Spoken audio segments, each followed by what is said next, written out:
శ్రీ మహాగణాధిపతయ నమ. ఐం మహాసరస్వత్యే నమ. శ్రీ లలితాంబికాదేవియే నమ. రాశిఫలాల కార్యక్రమములో భాగంగా ఈ డిసెంబర్ నెల అంతా కూడా ఎలా ఉండబోతుంది 12 రాసుల వాళ్లకు అనేటువంటి దాని గురించి ఇప్పుడు నేను చెప్పడం జరుగుతున్నది. అయితే చాలామందికి చెప్పినట్టు జరుగుతుంది గురువుగారు, మీరు అన్నట్టుగానే జరుగుతుంది అని నాకు ఫోన్లు చేస్తూ ఉన్నారు. ఇక్కడ ప్రతి వాళ్ళ జాతకములోనూ చిన్న చిన్న ఏవో సమస్యలు ఉంటాయి, ఉండకుండా ఉండవు. అసలు సమస్యలు లేని జాతకం ఎవరిది ఉంటుంది? ఎవరిది ఉండదు.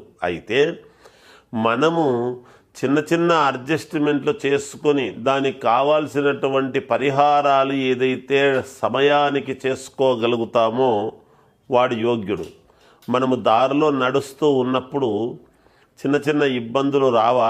ఆ ఇబ్బందులను మనము దాటేసుకొని మనము చేరాలి అనుకునేటువంటి గమ్యానికి ముందుకు వెళ్ళాలి కదా. అందువలన ఎవరికైనా చిన్న చిన్న మిశ్రమ ఫలితాలు అవి ఇవి అని అనంగానే ఎవ్వరూ ఏమీ డీలా పడిపోవాల్సినంతటి అవసరమైతే ఏమి లేదు. ఉంటాయి, ఒక నెల అటు ఒక నెల ఇటు ఉంటాయి. కానీ దానికి అలా చిన్న చిన్న ఇది ఉన్నప్పుడే మనము ముందడుగు ఎలా వెయ్యాలి, ముందుకు ఎలా వెళ్ళాలి అనేటువంటి భావనతో మనము దానికి తగినట్టుగా మీకు నమ్మకమైనటువంటి వ్యక్తుల చేత రెగ్యులర్గా చూపించుకునేటువంటి ఈ జాతకము చెప్పేటువంటి వాళ్ళ దగ్గర చెప్పి చూసుకోండి, మేలు జరుగుతుంది. ఎప్పుడైనా శాస్త్రములో ఏదుందో అదే చెప్తారు అందరూ కూడా. ఒకవేళ చెప్పేటువంటి శాస్త్రిలో దోషము ఉండవచ్చునేమో, అంటే మనం చదువుకున్నటువంటి విజ్ఞానాన్ని బట్టి ఒకరొకో విధంగా చెప్పవచ్చును. కానీ మీ మనస్సుకు ఎవరు చెప్తే దగ్గర, ఎవరు చేస్తే మేలు జరుగుతుంది అనేటువంటిది మనకు భగవంతుడు ఒక జ్ఞానం ఇచ్చాడు. అది తెలుసుకొని తద్వారా దాని ప్రకారంగా మీరు ముందుకు వెళ్ళండి. మీకు నచ్చిన చోట చూపించుకోండి, పరిహారాలు చేసుకోండి. మీకు తప్పకుండా విజయము అనేటువంటిది మీ వెంటే ఉంటుంది కాక ఆత్మస్థైర్యం అనేటువంటిది మనకు చాలా అవసరం. ఎవ్వరూ డీలా పడాల్సినటువంటి పని లేదు. చిన్న చిన్న రెమెడీసే ఉంటాయి, మనకు అవి చాలా సూక్ష్మంగా ఉంటాయి. వాటిని గమనించి కనుక మనం చేసుకోగలిగినామంటే ముందుకు వెళ్ళవచ్చు. ఇది అన్ని రాసుల వాళ్లకు వర్తిస్తుంది కాబట్టి అన్ని రాసుల వాళ్ళు కూడా ఎవరెవరికైతే ఏ చిన్న చిన్న మిశ్రమ ఫలితాలు ఉన్నాయో వాళ్ళు చూసుకోండి. బాగుంది అన్నా కూడా ఒక్కసారి అనుకోవడంలో తప్పు లేదు కదా. నాకు తెలిసినంత వరకు మనము ప్రతి మాసము కూడా నేను చెప్తూనే ఉన్నాను. ప్రతి మాసము ఎంతోమంది చెప్పినట్టుగా జరుగుతుంది గురువుగారు అనేవాళ్ళు ఉన్నారు. ఇంకా ఎందుకు జరగలేదు అంటే దానికి సంబంధించినటువంటి వివరణ ఇస్తూ ఉన్నాను, తెలియజేస్తున్నాను. వాళ్లకు ఉండేటువంటి వింశోత్తర దశలు, వాటి కారణంగా రాసులు అందరికీ ఎంతోమందికి ఉంటాయి. కానీ ఆ రాసుల వాళ్ళందరూ కూడా ఒకే లగ్నంలో పుట్టుంటారు కదా. అందువలన ఎవరు ఏ లగ్నంలో పుట్టారు అనేటువంటిది చాలా ప్రాధాన్యత. రాశి ఒకటే అయినంత మాత్రాన లగ్నము కూడా అవసరం కదా. ఆ లగ్నాన్ని బట్టి మిగతా గ్రహాలన్నీ ఎక్కడున్నాయి అనేటువంటిది చూడాలి. ఇది చాలా లోతుగా పరిశీలించి ఎవరెవరి జాతకం చూసుకొని వాళ్లకు తగినట్టుగా పరిష్కారం చెప్పడం జరుగుతుంది గాక. కర్కాటక రాశి వారికి ఈ డిసెంబరు మాసమంతా కూడా ఎలా ఉంది అంటే మొదట కొంత చిన్న చిన్న ఇబ్బందులుగాను మిశ్రమ ఫలితాలుగానే గోచరిస్తూ ఉన్నదని తెలియజెప్పాలి. అయితే అనవసరమైనటువంటి చిక్కులు, చిన్న చిన్న ఇబ్బందులు, ఏది అనుకున్నా మానసికమైనటువంటి ప్రశాంతత లేకపోవటము, ఏది చేద్దామన్నా ఇప్పుడు ఎందుకులే తర్వాత చేద్దాములే అనేటువంటి ఆలోచన రావడము, స్తబ్దత, దాని మీద ఇష్టము లేకుండా పోవడము, ఇలాంటివన్నీ కూడా ఉండబోతున్నాయి. అట్లాగే కొంతకాలము మంచి కాలము అనేటువంటిది వచ్చేంత వరకు కాస్త వేచి చూడక తప్పదు ఈ మాసంలో.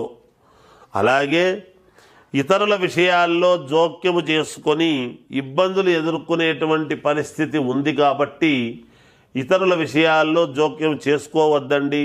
లేనిపోని సమస్యలకు మీరు తెచ్చుకునేటువంటి పని చేసుకోవాకండి గాక. శత్రు బాధలు పెరుగుతాయి. నేను చెప్తున్నాను కదా, మిశ్రమ ఫలితాలు అన్నప్పుడు ఏమిటి, ఒక్కసారిగా నాకు గతంలో అంత బ్రహ్మాండంగా ఉన్నాను నేను, నాకెందుకు అబ్బాయి ఇక్కడ ఈ మాసంలో ఇట్లా జరుగుతుంది అనేటువంటి ఆందోళన, బాధ, ఇవన్నీ కూడా ఆలోచన కూడా మీకు వస్తుంది గాక, పెరుగుతాయి. శత్రు బాధలు పెరగటం అనేటువంటిది జరుగుతుంది. ప్రతి విషయానికి భయాందోళనలు కలుగుతాయి. అంటే భయం అంటే మరి ఏమిటి అంటే, మనం ఏదో భయం అంటే పూర్తి భయపడతామని కాదు దాని అర్థం. అంటే చేద్దామా వద్దా, చేస్తే ఏమవుతుందో, ఈ డబ్బు ఇక్కడ పెడితే పోతుందేమో అనేటువంటిది భయమే కదా, పెట్టుకుంటే మళ్ళీ వస్తుందో రాదో అనేటువంటిది భయమే కదా. ఇలాంటి భయాందోళనలు అనేటువంటివి కలుగుతాయి. సంతాన ఆరోగ్య విషయాల్లో మాత్రం అశ్రద్ధ చేయొద్దండి, చాలా జాగ్రత్తగా చూసుకోండి, మేలు జరుగుతుంది. దైవ సేవా కార్యక్రమాలలో పాల్గొనండి, తప్పకుండా మీకు మేలు జరుగుతుంది. దూర ప్రయాణాలు వాయిదా వేయడం మంచిది. దూర ప్రయాణాలు ఏమన్నా ఉంటే మీరు చేయొద్దండి, వాయిదా వేసేయండి, మంచిది. మాసము ద్వితీయార్థము నుండి అంటే 15వ తేదీ, డిసెంబర్ 15వ తేదీ తర్వాత నుండి కొంత మెరుగుపడేటువంటి అవకాశము ఉన్నది. మీకు బంధుమిత్రులతో సహాయ సహకారాలు అందుతాయి. ఉద్యోగాలలో తొందరపాటు నిర్ణయాలు చేయడం అనేటువంటిది మంచిది కాదు. ఆచితూచి అడుగు వేయండి. అప్లై చేసినా చెందిన దీంట్లోకి నేను ఫిట్ అవుతానా లేదా, నాకు వస్తుందా లేదా, ఏదో చేసినామంటే చేసినాము, నేను ఒక అప్లికేషన్ వేసినా అంటే వేసినాను అనేటువంటిది కాకుండా మంచి ఆలోచనలతో ముందుకు వెళ్ళండి. చిన్న తరహా పరిశ్రమలకు నూతన ప్రోత్సాహకాలు అనేటువంటివి బాగా అందుతాయి గాక.